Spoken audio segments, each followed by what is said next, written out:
Haleluya, puji Tuhan, selamat pagi buat kita semua. Damai sejahtera Tuhan boleh ada menyertai kita, sukacita Tuhan terus ada bagi kita semua. Puji nama Tuhan. Sebelumnya saya bersyukur atas kebaikan Tuhan kalau saya diberikan lagi kesempatan bisa melayani Tuhan yang ajaib untuk memberitakan kebenaran firman Tuhan pada pagi hari ini. Dan juga buat Bapak Gembala yang memberikan kesempatan lagi juga buat saya untuk menyampaikan kebenaran firman Tuhan. Puji nama Tuhan. Sehat semua? Haleluya. Tapi kok tadi nyanyinya agak lemes-lemes padahal pembawa pujiannya udah luar biasa. Kelihatan sih ada masalah ya untuk bawa pujiannya. Tapi sukacitanya nggak bisa istilahnya nggak bisa mengalahkan, maksudnya sukacitanya itu terlihat sehingga dia mau memberikan pelayanan yang terbaik buat Tuhan. Jadi jangan sampai kalau pembawa pujiannya udah semangat dan suara yang ini aduh ya. Kembali lagi kita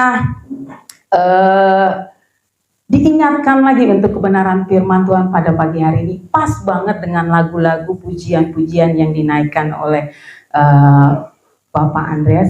Nggak janjian saya, tapi itulah Tuhan, hikmat yang Tuhan berikan.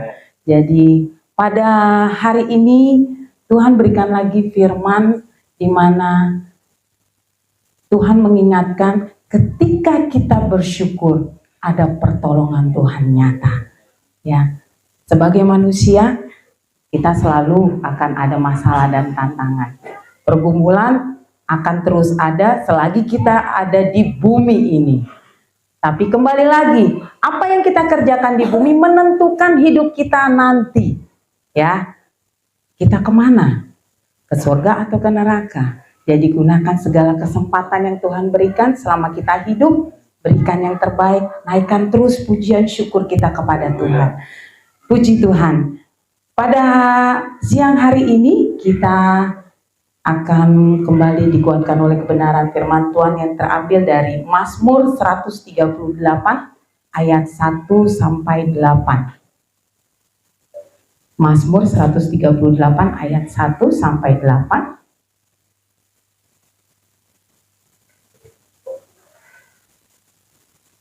Sudah dapat semua? Baik. Saya undang bangkit berdiri. Kita baca bersama-sama. Saya ayat ganjil dan Bapak Ibu semua ayat yang genap. Nanti ayat terakhir 8 kita sama-sama ya. Mazmur 138 ayat 1 sampai 8, nyanyian syukur atas pertolongan Tuhan. Dari Daud, aku hendak bersyukur kepadamu dengan segenap hatiku. Di hadapan para Allah aku akan bermazmur bagimu. Aku memuja suara baik-Mu yang kudus dan memuji nama-Mu oleh karena kasih-Mu dan oleh karena setia-Mu. Sebab Kau buat nama-Mu dan janji-Mu melebihi segala sesuatu. Pada hari aku berseru, Engkau pun menjawab aku. Engkau menambahkan kekuatan dalam jiwaku. Semua raja di bumi akan bersyukur kepadamu ya Tuhan, sebab mereka mendengar janji dari mulut-Mu. Mereka akan menyanyi tentang jalan-jalan Tuhan, sebab besar kemuliaan Tuhan. Tuhan itu tinggi, namun Dia melihat orang yang hina dan mengenal orang yang sombong dari jauh. Jika aku berada dalam kesesakan, Engkau mempertahankan hidupku. Terhadap amarah musuhku, Engkau menggulurkan tangan-Mu dan tangan kanan-Mu menyelamatkan aku. Sama-sama pada ayat 8. Tuhan akan menyelesaikannya bagiku. Ya Tuhan, kasih setia-Mu untuk selama-lamanya. Janganlah Kau kodarkan perbuatan tangan-Mu. Amin. Haleluya, puji Tuhan. Silakan duduk. Pasal ini Tuhan berikan kepada saya secara pribadi, menunjukkan bagaimana saya harus memperbaiki lagi cara bersyukur saya kepada Tuhan. Saya bersyukur atas ayat ini disampaikan, berarti saya mau terus dipulihkan oleh Tuhan. Dan ini boleh diingatkan lagi kembali kepada kita untuk setiap Bapak Ibu di tempat ini, jemaat-jemaat Tuhan, mumpung masih awal tahun. Masuk awal tahun, adanya kita sudah, aduh Tuhan, masalah yang dulu belum selesai sudah ada yang baru. Bersungut-sungut dan bersungut-sungut terus. Marilah masih di awal tahun ini.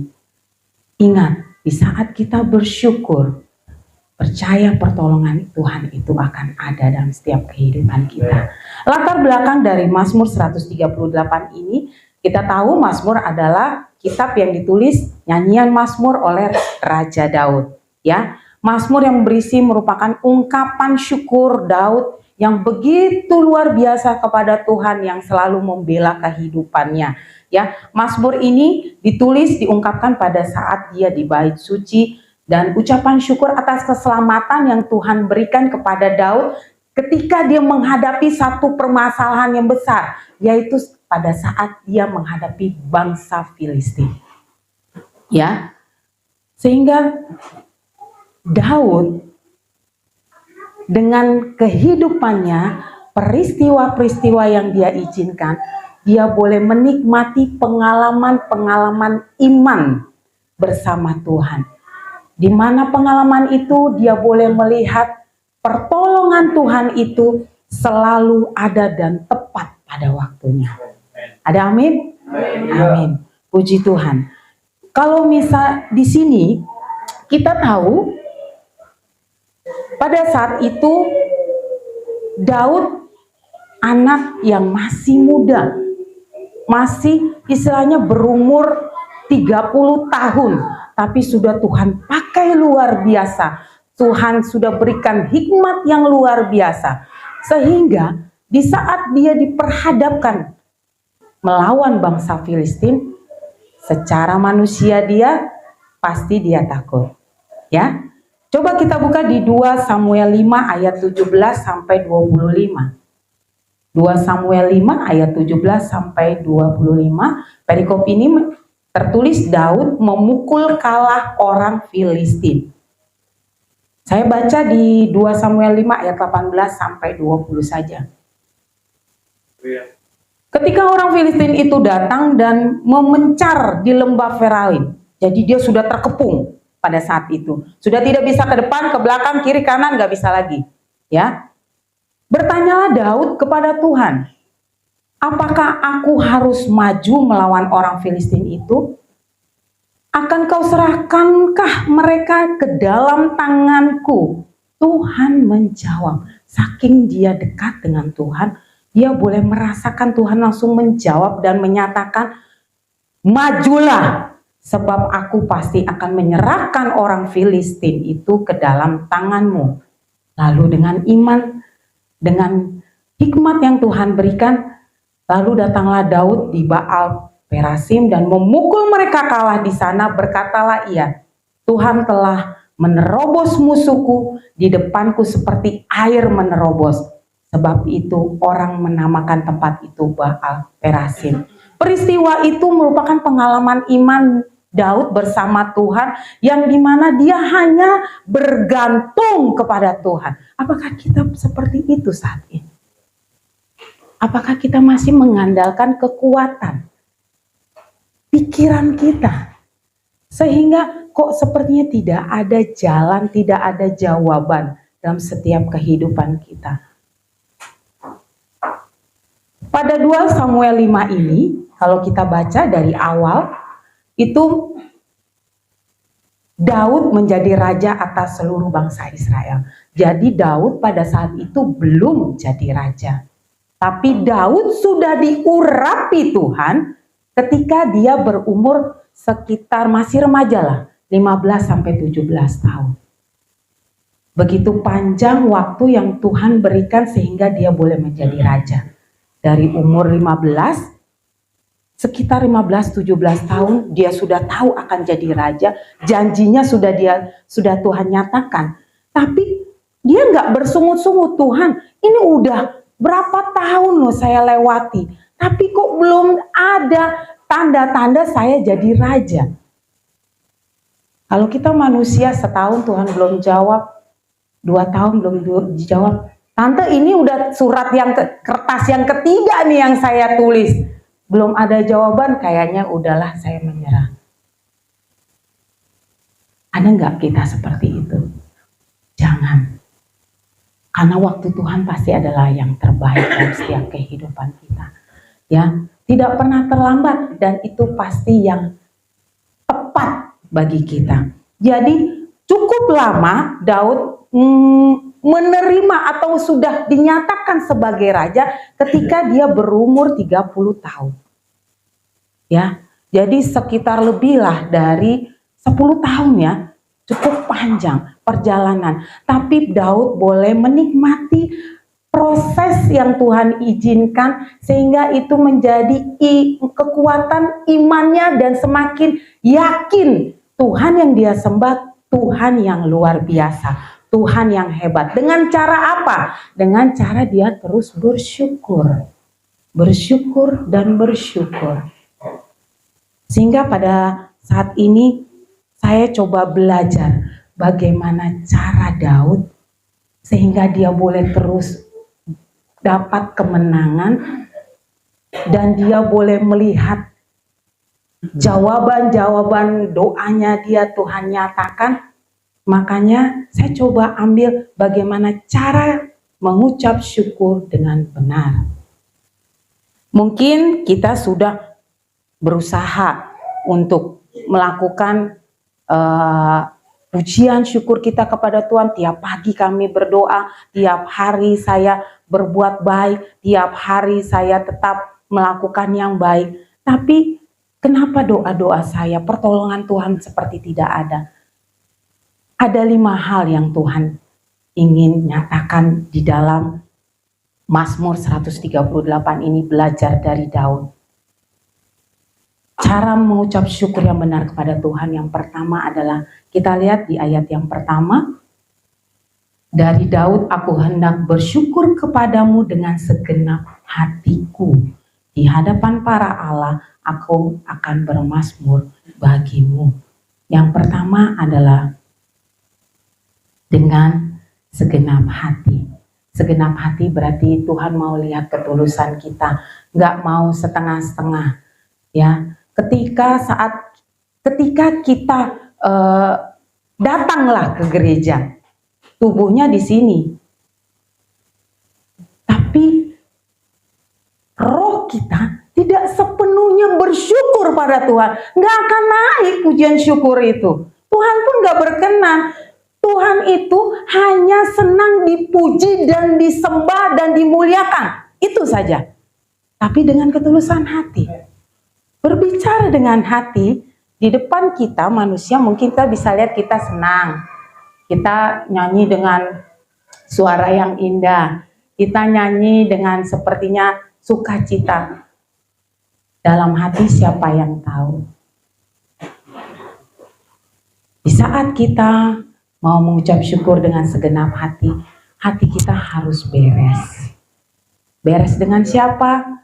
Beres dengan sesama, beres dengan keluarga, teman, sekerja, pelayanan, suami, istri, anak, dan semuanya. Kalau kita belum beres, jangan salahkan Tuhan kalau pertolongan itu belum ada. Ya, kami gembala nggak tahu hati Bapak Ibu jemaat di tempat ini seperti apa. Tapi Tuhan tahu sampai kedalaman hati kita. Di depan kita bisa haha hihi haha baik dengan semuanya. Tapi kalau kita nggak beres, Tuhan nggak berkenan. Mari kita introspeksi diri dengan urusan hati kita masing-masing. Ya, karena ketika kita bersyukur dengan segenap hati, berarti kita harus punya hubungan yang baik dengan antar sesama, keluarga, teman-teman sepelayanan.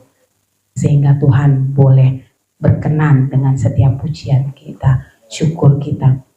Coba kita buka di Mazmur 86 ayat 12. Bagaimana Daud terus bersyukur dan bersyukur. Sehingga Tuhan itu begitu senang dengan pujian mazmurnya Daud, syukurnya Daud. Mazmur 86 ayat 12. Aku hendak bersyukur kepadamu ya Tuhan Allahku dengan segenap hatiku. Tidak dengan setengah-setengah ya, dengan segenap hatiku dan memuliakan namamu untuk selama-lamanya. Begitu tulusnya, begitu sungguh-sungguhnya Daud. Sehingga kehidupannya menjadi suratan yang terbuka bagi setiap orang-orang yang melihat dia. Ya. Mari kita sama-sama memperbaiki hati kita. Sehingga Tuhan mau segenap hati kita menaikkan ucapan syukur untuk Tuhan. Lalu yang kedua, kita lihat di Mazmur 138 ayat 2. Aku hendak sujud ke arah bait-Mu yang kudus dan memuji namamu. Oleh karena kasih-Mu dan oleh karena setia-Mu, sebab Kau buat namamu dan janji-Mu melebihi segala sesuatunya. Di mana Tuhan mau kita merendahkan diri kita. Tuhan mau kita sujud di hadapan Tuhan. Di mana Tuhan mau kita mempunyai pribadi yang rendah hati. Ketika kita tidak mempunyai kerendahan hati, akan sulit kita bersyukur. Berarti kalau rendah hati ketika kita sujud, bukan hanya tubuh kita saja, tapi Tuhan mau tubuh, jiwa, dan roh kita itu benar-benar tunduk akan kekudusan Tuhan. Rendah hati itu tidak dimiliki oleh siapa? Lucifer. Makanya yang awalnya Lucifer itu sebagai pemandu paduan suara, mempunyai suara yang bagus, mengenal dan mengerti tata ibadah kerajaan sorga, sehingga dia menjadi sombong. Dia lupa kalau ada Tuhan yang menciptakan dia, sehingga dia dilemparkan Tuhan ke neraka. Jadi ingat, kesombongan Tuhan tidak suka. Kesombongan membuat kita itu menjadi lupa diri. Kalau kita hidup, kita boleh ada, itu karena Tuhan. Ya, jadi mari kita punya sikap yang rendah hati. Sehingga rendah hati itu membuat kita boleh terus merasa, saya nggak ada apa-apanya ya ternyata. Sampai saat ini saya bisa melewati masalah yang begitu besar itu. Kalau bukan karena Tuhan, saya tidak bisa. Ya, bukannya di saat kita sudah bisa melewati masalah, malah kita semakin sombong. Ya itu kan karena saya memang pintar, memang saya mampu. Tuhan tidak suka. Hati-hati dengan berita yang ada, kesombongan-sombongan yang istilah kita lihat di dunia ini, seperti di kejadian yang kebakarannya di Los Angeles, terus sekarang ada di San Francisco, itu kota-kota yang didiami orang-orang kaya, yang orang-orang yang tadinya mungkin ya dia tahu hidup dia itu karena Tuhan. Ketika dia sudah ada di titik atas dan dia sudah bisa punya segala sesuatunya, sombong. Sekejap Tuhan hanguskan segala sesuatu. Gak ada ampun. Makanya jangan sampai kita punya sifat sombong.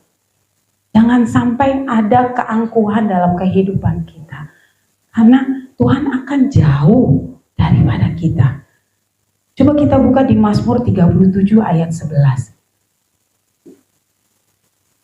Mazmur 37 ayat 11, tetapi orang-orang yang rendah hati akan mewarisi negeri dan bergembira karena kesejahteraan yang berlimpah-limpah. Di saat kita merendahkan diri, di saat kita memberikan ucapan syukur dengan kerendahan diri, kesejahteraan yang berlimpah-limpah berarti damai sejahtera dan segala sesuatunya Tuhan berikan nyata dalam setiap kehidupan kita. Ayo, ketika kita sudah ada di titik sadar, aduh Tuhan ternyata saya sombong, buru-buru minta ampun. Ya, selagi Tuhan berikan kita sadar, cepat-cepat sadar. Jangan sampai kita diberikan kesempatan hidup di dunia ini, gak ada yang bisa kita lakukan untuk Tuhan. Ya, lanjut di Mazmur 138 ayat 3. Lalu pada hari aku berseru, Engkau pun menjawab aku. Engkau menambahkan kekuatan dalam jiwaku. Semua raja di bumi akan bersyukur kepadamu ya Tuhan, sebab mereka mendengar janji dari mulutmu. Mereka akan menyanyi tentang jalan-jalan Tuhan, sebab besar kemuliaan Tuhan. Yang ketiga adalah apa? Kita harus berani. Sikap yang ketiga, kita harus berani. Di saat kita berani menyatakan Tuhan yang kita sembah adalah Tuhan yang besar, kekuatan itu Tuhan berikan bagi kita.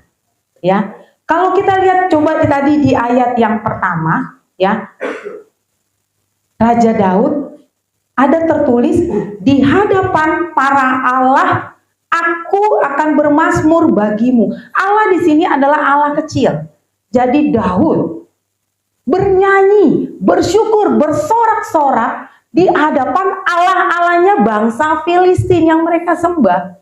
Karena dia punya Allah yang besar, punya Allah yang luar biasa. Sehingga dengan berani dia, walaupun dia umurnya masih muda kategori pada saat itu, tapi dia dengan berani bernyanyi, bersyukur, menaikkan pujian. Tuhan yang aku sembah adalah Tuhan yang luar biasa. Tuhan yang memberikan kekuatan, yang memberikan kehidupan dia. Sehingga Tuhan dengar setiap doa-doa Daud.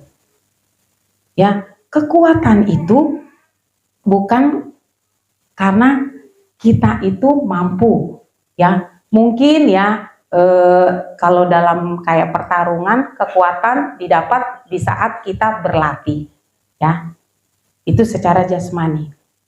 Belajar dari Daud, kekuatan yang dia dapat, dia berlatih untuk terus bersyukur dengan segenap hati, dengan rendah hati. Yang kedua, yang ketiga dengan keberanian. Sehingga kalau kita ada di tengah-tengah, ya, mungkin dalam pekerjaan, lingkungan, rumah, gak usah malu setel lagu-lagu rohani, nyanyi, bermazmur, berdoa, teriak-teriak pun harusnya gak usah malu. Karena apa? Karena Tuhan memberikan kekuatan di saat kita lemah. Menaikkan pujian syukur itu, berasa kekuatan itu ada dalam kehidupan kita. Ya. Lanjut pada ayat yang ke-6.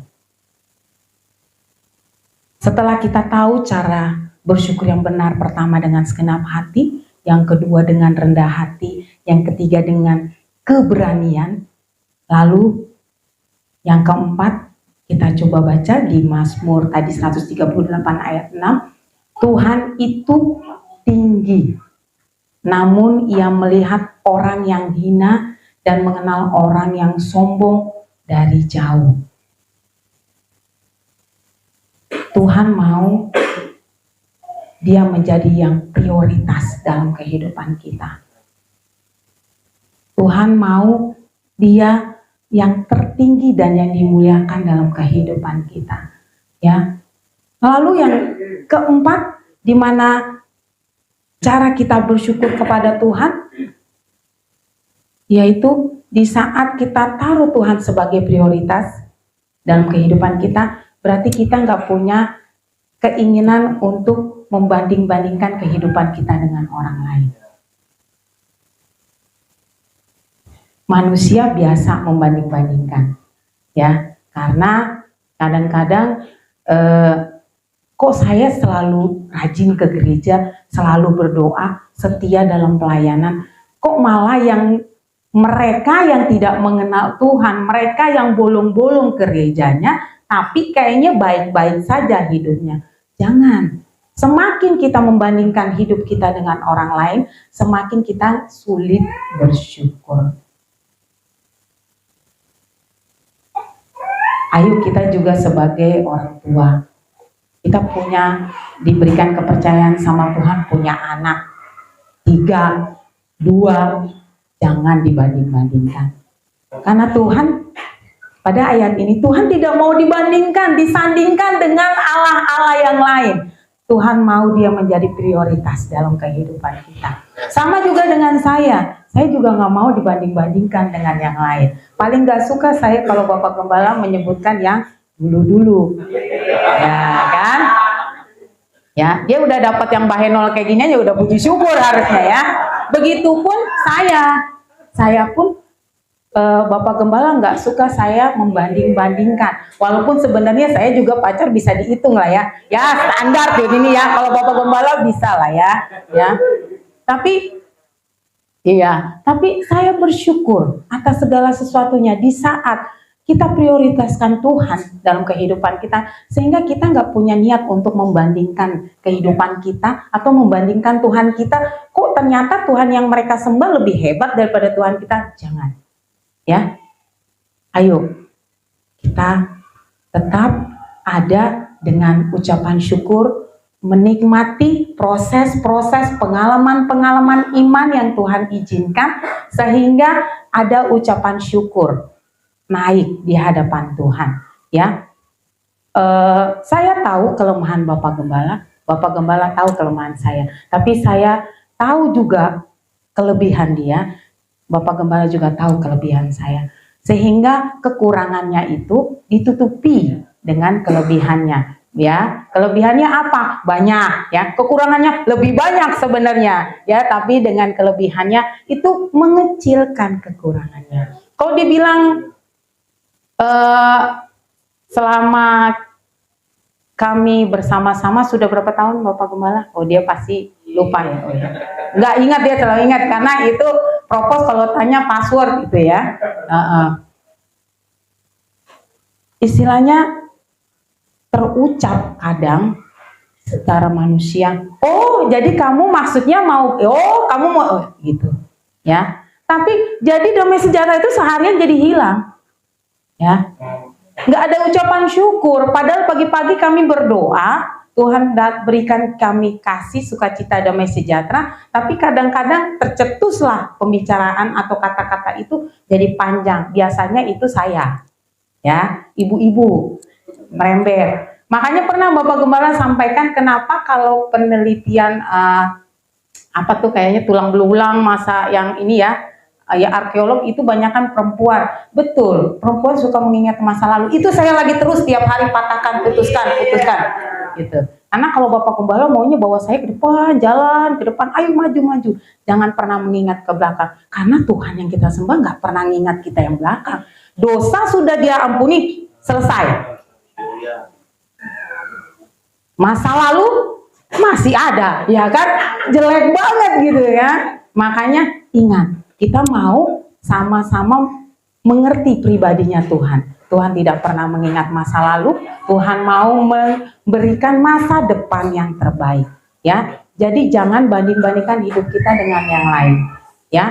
Dan kita juga orang tua, kalau kita kepada anak-anak jangan, karena masa depan anak-anak kita itu akan Tuhan siapkan beda-beda dan pastinya yang terbaik, ya. Puji Tuhan. Jadi istilahnya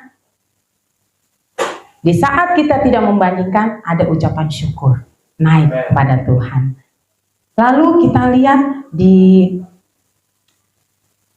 ayat yang ke-7, Mazmur 138 ayat yang ke-7. Jika aku berada dalam kesesakan, Engkau mempertahankan hidupku. Terhadap amarah musuhku, Engkau mengulurkan tanganmu dan tangan kananmu menyelamatkan aku. Pada ayat ini Daud memperjelas perannya Tuhan, Allah yang dia sembah adalah Tuhan yang luar biasa, yang memberikan masa depannya yang terbaik. Dia tahu dia sudah diurapi sebagai raja, dia yakin janji Tuhan itu akan nyata dalam kehidupannya. Walaupun proses yang cukup panjang, tapi itu menjadi pengalaman iman, membuat dia semakin bergantung dan teguh kepada Tuhan. Ya, setiap manusia kadang-kadang ya ini mempunyai masa pemikiran nih, saya harus menyiapkan atau memberikan planning rencana A, B, dan C. Sehingga lupa segala sesuatunya kalau tidak dibawa dalam Tuhan itu akan sia-sia. Sehingga di saat pada ayat ini Daud itu tidak hanya bersyukur dari mulut, tapi dia dengan tindakannya, perbuatannya, hidupnya yang boleh dilihat oleh orang-orang. Ya, sehingga yang kelima, cara mengucap syukur kepada Tuhan yaitu jangan hanya di mulut, tapi harus diikuti dengan tindakan dan sikap hidup kita.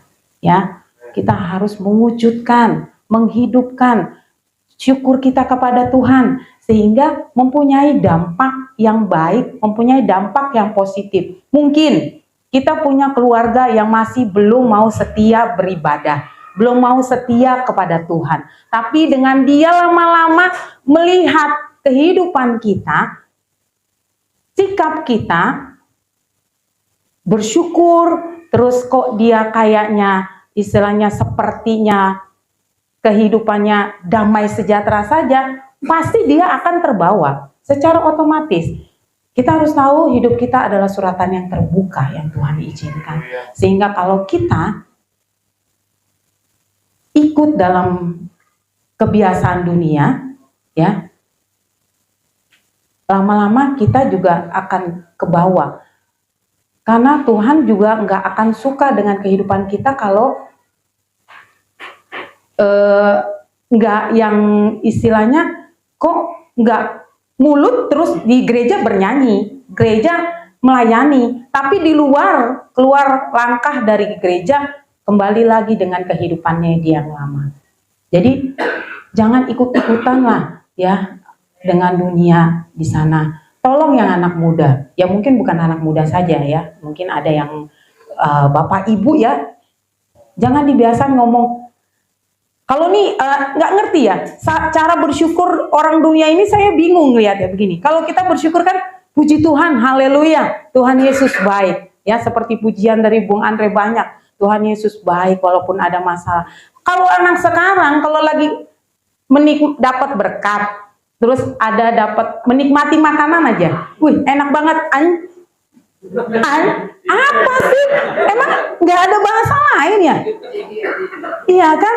Itu terus dibiasakan, sakit telinga. Nggak, waktu saya di kantor pun sama. Jadi anak-anak muda kayaknya keren, beken gitu. Jadi sayangnya kayak dilihat, Mbak Sari pasti ngomongnya, Mbak Sari manggilnya, ya bukan Sis. Mbak Sari, karena saya paling tua di situ, 23 tahun yang lain. Jadi saya kelahiran 77 yang masuk di dalam divisi itu rata-rata tahun yang jadi 98. Ya, jadi berasa kayak anak saya gitu kan. Jadi demen banget ngomong gitu. Saya misalnya ada berkat, saya beliin makanan di dalam divisi itu. Langsung, wih Mbak Sari nggak pernah nih makan ini, enak banget gitu. Apa sih? Itu bising lama-lama. Saya cuma pernah bilang ini, kamu tuh kenapa sih ngomongnya seperti itu? Saya bilang, kenapa Mbak? Nggak sopan ya? Aduh maaf deh Mbak, maaf deh Mbak. Nggak, tapi dilakukan lagi. Ya, mulut kita, ingat, di saat mulut kita dipakai di gereja untuk bersyukur, jangan sampai mulut ini mendua di luar ngomongnya lain. Ya, gak suka. tubuh yang Tuhan kasih, saat mulut ini dipakai di gereja untuk mengucap syukur, ngomong haleluya, ngomong puji Tuhan. Tapi kalau di luar dia ngomongnya beda. Hati-hati.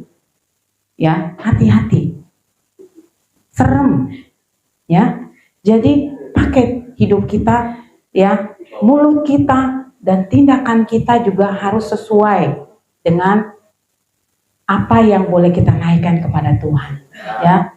Mari kita ingat, kita ini adalah suratan yang terbuka. Di saat kita sudah dipilih oleh Tuhan, sudah menjadi orang-orang kepercayaan Tuhan, ayo berubah. Ya, jangan ikut-ikut bahasa-bahasa anak kokem sekarang. Nggak penting, nggak ditanya di sorga. Yang di sorga itu yang dilatih pujian, nyanyian. Nggak ditanya juga kenapa kamu fales, nggak juga. Yang penting nyanyi. Ya, yang penting nyanyi. Makanya saya bersyukur punya Bapak Gembala ini nyanyi mulu, gitu loh, nyanyi mulu. Tapi ya, iya, nggak fales, cuman agak berubah nada, iya, nada suka naik. Tapi saya istilahnya pakai mulut ini, jangan mulut di sini dipakainya suci-suci, di sono suca-suca, ya kan? Ya jangan ya, biarlah. Mari kita belajar bagaimana cara cara Daud mengucap syukur yang benar kepada Tuhan, sehingga pertolongan Tuhan itu nyata dalam kehidupan kita. Dengan segenap hati yang pertama. Yang kedua, Israel dengan kerendahan hati, keberanian. Jangan membandingkan hidup kita dengan orang lain, yaitu memprioritaskan Tuhan dalam kehidupan kita. Dan yang kelima, jangan di mulut. Tindakan kita harus sesuai dengan kebenaran firman Tuhan. Lalu di ayat terakhir, 138 ayat 8, Tuhan akan menyelesaikannya bagiku. Ya Tuhan, kasih setiamu untuk selama-lamanya. Janganlah kau tinggalkan perbuatan tanganmu. Ayat terakhir ini bukti nyata Daud di saat Tuhanlah yang menyelesaikan dalam setiap permasalahan dan pergumulan hidupnya. Dia diperhadapkan oleh bangsa Filistin yang sudah mengepung dia, dan dia sudah tidak tahu harus maju kemana, ya kan? Harus melakukan apa? Tapi dia pegang janji Tuhan, karena Tuhan yang akan menyelesaikannya bagi dirinya. Dan ayat ini biarlah itu juga ada dalam kehidupan kita. Kita boleh terus bergantung pada Tuhan. Karena kita hidup itu hanya karena kasih setia Tuhan. Bukan karena kita. Bukan karena kemampuan kita bisa merawat hidup kita, menjaga kesehatan kita. Bukan. Tapi itu karena kasih setia Tuhan yang memelihara dan menjaga janjinya yang Dia akan genapi dalam setiap kehidupan kita. Jadi, pegang janji Tuhan. Tuhan akan menyelesaikannya bagiku dan bagi kita semua. Amin. Puji Tuhan. Pertandingan hidup kita masih berjalan, tapi harapan dan janji Tuhan selalu nyata, dan Tuhan yang akan menyelesaikan segala sesuatunya. Nikmati proses Tuhan, nikmati pengalaman-pengalaman iman yang Tuhan izinkan, karena ada janji dan kemenangan nyata dalam kehidupan kita. Pegang Yesus dalam kehidupan kita. Sekali Yesus, tetap Yesus. Amin. Puji Tuhan. Tuhan Yesus memberkati. Kita naikkan pujian sekali Yesus, selamanya Yesus.